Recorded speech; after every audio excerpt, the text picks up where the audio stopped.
Salam sejahtera untuk kita semua.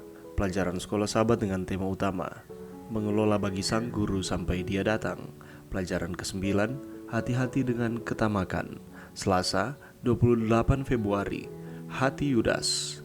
Satu dari cerita yang paling tragis di dalam kitab suci adalah Yudas Iskariot.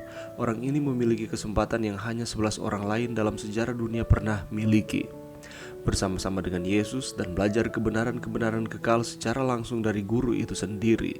Sangat disayangkan, banyak orang yang tidak pernah memiliki kesempatan-kesempatan seperti yang dimiliki Yudas akan diselamatkan. Sementara Yudas, yang kita tahu, sekarang telah dipastikan untuk kehancuran kekal. Apakah yang sudah terjadi? Jawabannya dapat ditemukan dalam satu kata, ketamakan, keinginan dari hatinya. Bacalah Yohanes 12 ayat 1-8. Apakah yang dilakukan oleh Maria yang begitu menarik perhatian selama perjamuan itu? Bagaimana reaksi Yudas?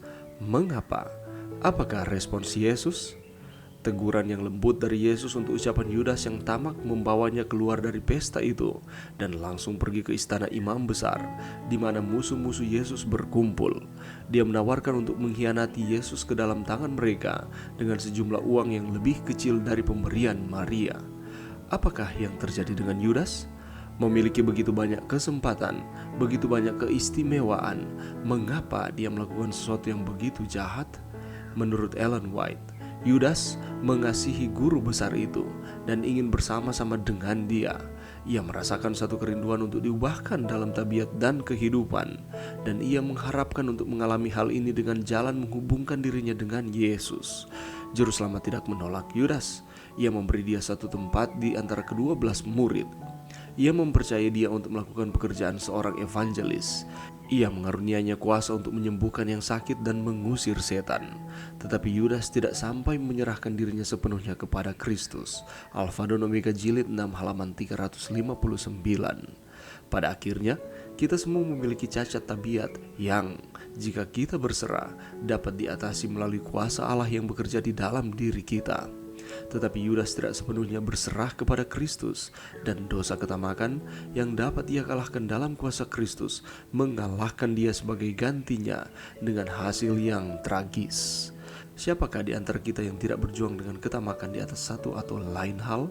Dalam hal ini, apa yang dia inginkan adalah uang, dan ketamakan itu adalah masalah hati yang membuat Yudas mencuri, yang akhirnya membuat dia mengkhianati Yesus. Satu pelajaran yang sangat mengerikan bagi kita semua tentang bahaya yang dibawa oleh ketamakan. Apa yang kelihatan hal kecil, satu keinginan sederhana dalam hati, dapat membawa kepada bencana dan hilang selama-lamanya. Pelajaran yang bisa kita dapatkan pada saat ini. Pengalaman Yudas adalah suatu peringatan bahwa posisi kepemimpinan dan peristiwa-peristiwa ajaib dalam dan dari diri mereka sendiri tidak menahan ketamakan dalam hati manusia. Sebagai anggota dari 12 murid Yesus, Yudas telah banyak mendengar Yesus secara langsung karena Yesus adalah gurunya. Dia berpartisipasi juga dalam mujizat yang menakjubkan dan melayani sebagai bendahara Tuhan. Ia adalah seorang yang berpendidikan di antara murid-murid Yesus yang lain. Tetapi Yudas mencuri dari persembahan yang diberikan untuk pekerjaan Kristus dan menyesalkan pemberian mahal yang diberikan kepada Kristus dengan hati yang bersyukur dan pertobatan. Dan ini yang dilakukan oleh Maria. Yudas dan beberapa orang lainnya tidak menyetujui penghormatan Maria kepada Juru Selamat karena mereka merasa pengurapan Yesus adalah pemborosan uang persembahan. Mereka merasa bahwa uang ini dapat digunakan dengan jauh lebih baik jika diberikan kepada orang miskin. Atau mungkin Yudas menginginkannya untuk dirinya sendiri. Mari kita pikirkan hal tersebut. Selain untuk menyediakan bagi pekerjaan Tuhan, persepuluhan dan persembahan memiliki makna spiritual lain bagi penyembah setia, seperti meninggikan nama Tuhan, membawa si pemberi lebih dekat kepadanya. Dengan demikian, upah Maria tidak akan diambil. Baginya, membasuh kaki Yesus dengan wewangian yang bernilai lebih dari 300 hari kerja adalah terlalu sedikit. Dengan berlutut dan menyeka kaki Tuhan dengan rambutnya, Maria juga memberikan dirinya sebagai suatu persembahan. Dalam semangat ini, hadiah bagi pemberi yang setia tidak akan pernah diambil. Pengorbanan diri yang diasingkan itu dikembalikan kepada Allah, hal-hal yang menjadi miliknya seperti yang Dia tuntut dari mereka akan dipahalai sesuai dengan pekerjaan mereka.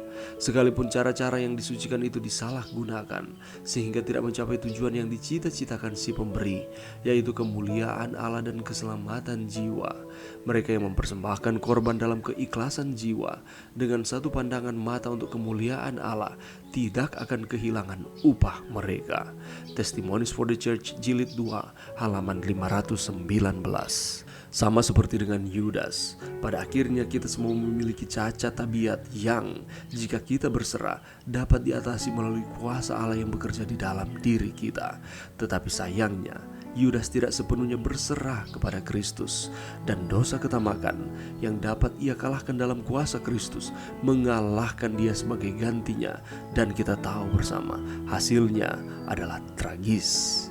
Satu pelajaran yang sangat mengerikan bagi saudara dan saya, semua tentang bahaya yang dibawa oleh ketamakan. Belajarlah dari pengalaman Yudas. Apa yang kelihatannya hal kecil, satu keinginan sederhana dalam hati, apabila dimanjakan, dapat membawa kepada bencana dan akibatnya hilang untuk selama-lamanya. Mari kita belajar dari kehidupan Yudas. Mari kita berserah sepenuhnya kepada Tuhan. Mari kita menjauhkan sifat ketamakan di dalam diri kita. Dan itu semua dapat kita lakukan hanya dengan berserah sepenuhnya kepada Kristus. Mari berdoa. Terima kasih Tuhan atas firman-Mu pada saat ini. Bantu kami Tuhan lewat pengalaman Yudas untuk kami belajar supaya kami dapat menjauhi sifat ketamakan. Ini doa kami Tuhan, di dalam nama Yesus. Amin.